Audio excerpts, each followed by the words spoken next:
China is just sitting over here and they are thinking to themselves, hey, maybe we can play broker.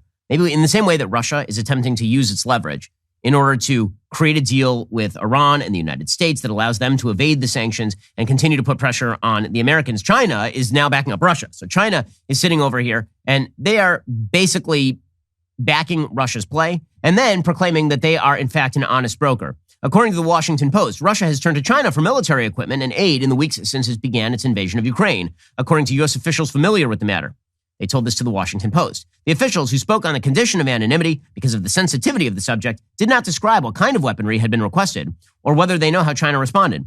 White House National Security Advisor Jake Sullivan told CNN the administration was communicating directly, privately to Beijing, that there will absolutely be consequences for any Chinese efforts to assist Russia in evading sanctions. And again, China's like, sure, yeah, I believe you. Ukrainian officials said negotiations with Russia will continue on Monday.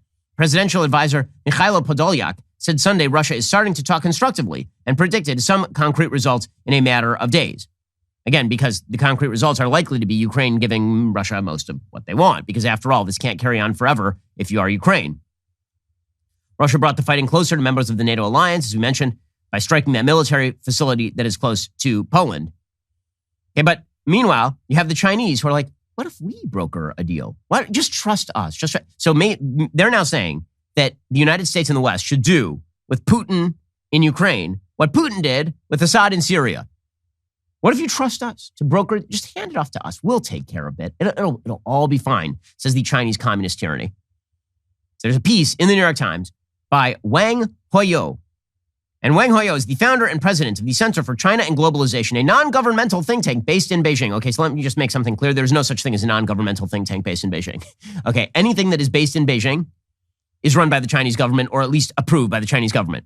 You don't see a lot of liberal-minded anti-Chinese think tanks in the middle of Beijing.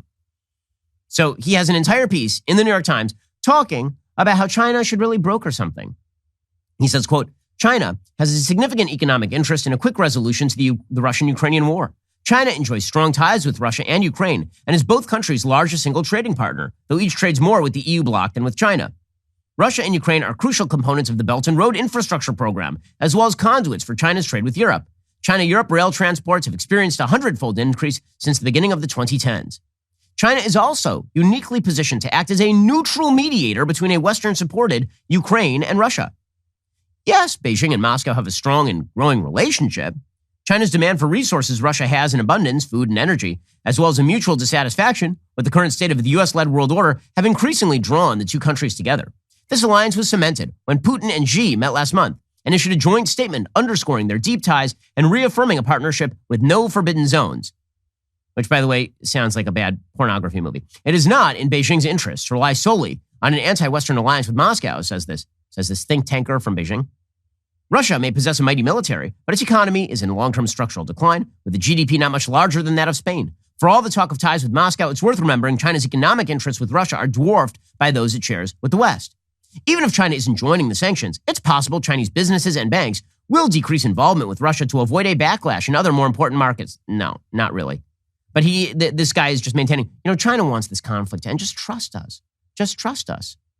At a time when China faces increasing global criticism for its human rights violations, mediating an end to this conflict could help improve the country's standing with the West. Beijing has long striven to convince political and business elites in Europe and America the rise of China does not present a threat. Support for Russian aggression, even perceived support, threatens to undermine that assertion. What form could mediation take? Any serious resolution would have to involve the U.S. and the EU as key actors. Beijing could help to broker an immediate ceasefire as a prelude to talks among Russia, Ukraine, the United States, EU, and China. Beijing's goal would be to find a solution that gives Putin sufficient security assurances that can be presented as a win to his domestic audience while protecting Ukraine's core sovereignty and NATO's open-door policy. Finding a landing zone for such an agreement is challenging, but not impossible. Securing a multilateral resolution to the crisis in Ukraine, says this founder and president of a Center for China and Globalization based in Beijing.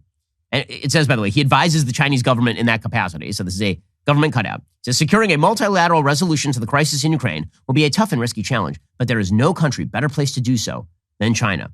So what is the Biden administration going to do with all of this talk of China getting involved?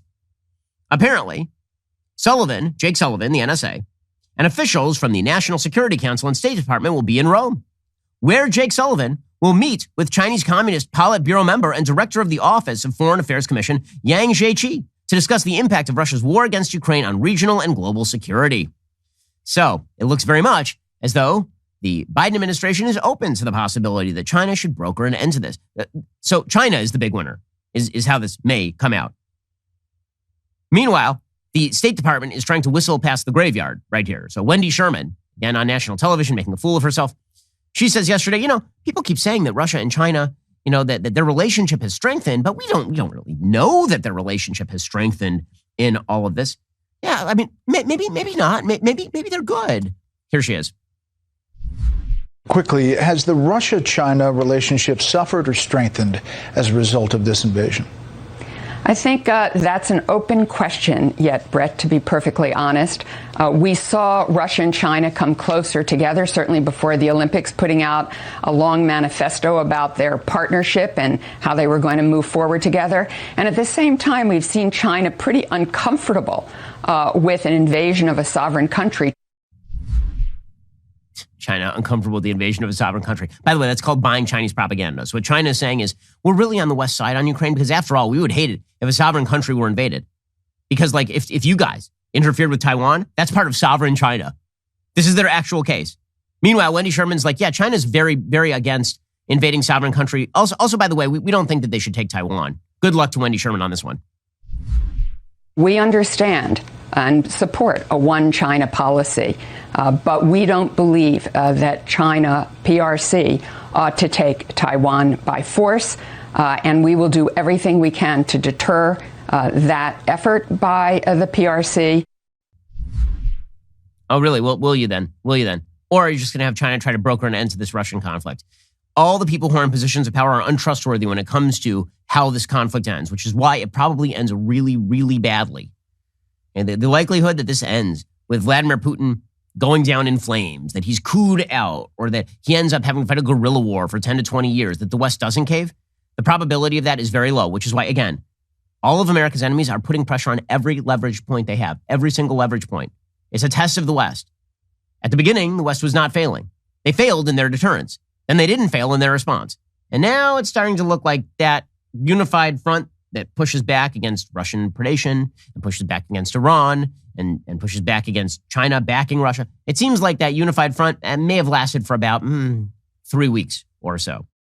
I hope you enjoyed that clip from The Ben Shapiro Show. If you did, go ahead and hit that subscribe button so you stay up to date with all our future content.